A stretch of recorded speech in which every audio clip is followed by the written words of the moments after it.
A newly elected constable in Starr County is resigning just weeks after taking office. The Starr County attorney found Precinct 1 Constable Daniel Muniz was ineligible for a state peace officer certification because of a prior misdemeanor conviction. The county attorney says the commissioner's court has to accept Muniz's resignation at its next meeting. The court will then have to appoint a replacement. The county's constable troubles do not stop there. They're also dealing with another recently elected constable who is not certified as a peace officer. Channel 5's Christian von Precinct learns it's because qualifications aren't checked before someone runs for office. He's finding out how the county is dealing with all this mess.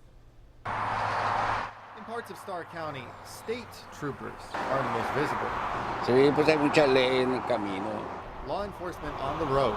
Se nota que está más pacífico, ¿me entiendes? Calixto Guerra says it's safer now in his neighborhood between Roma and Rio Grande City. He says state troopers are helping the local police. Now his area will have one fewer officer, the Precinct 1 Constable. So he's ineligible at this time.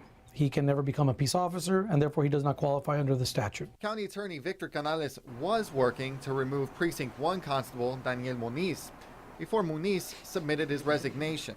Canales tells us there's also another newly sworn constable who isn't a certified peace officer.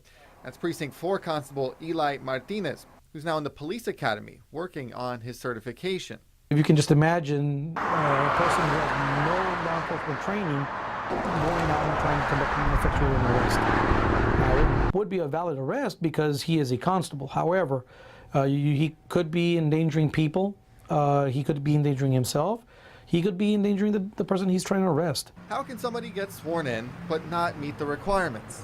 So you put your address and you verify who you are. We checked in with the Starr County Elections Office. It turns out it's a simple one-page application. So we found out that all you need to put in here is your name, your address, your date of birth, and swear an oath that you haven't been convicted of a felony.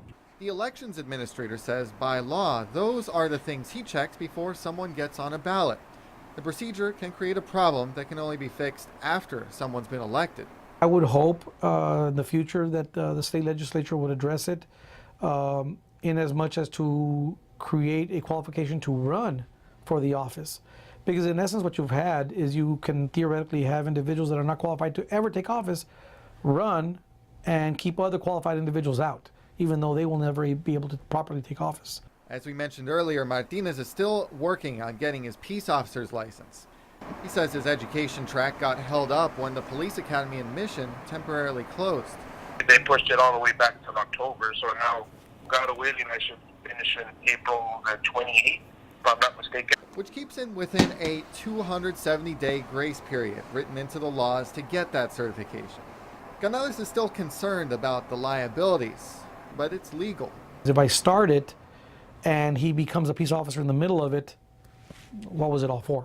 Canales hopes this kind of problem won't happen again. In Starr County, Christian von Precinct, Channel 5 News. And a note to Christian's story, Martinez is currently working in the constable's office while attending school. He says he'll do funerals, but for now he won't serve papers. He says the justice of the peace office in his precinct is being helped by other Starr County constables.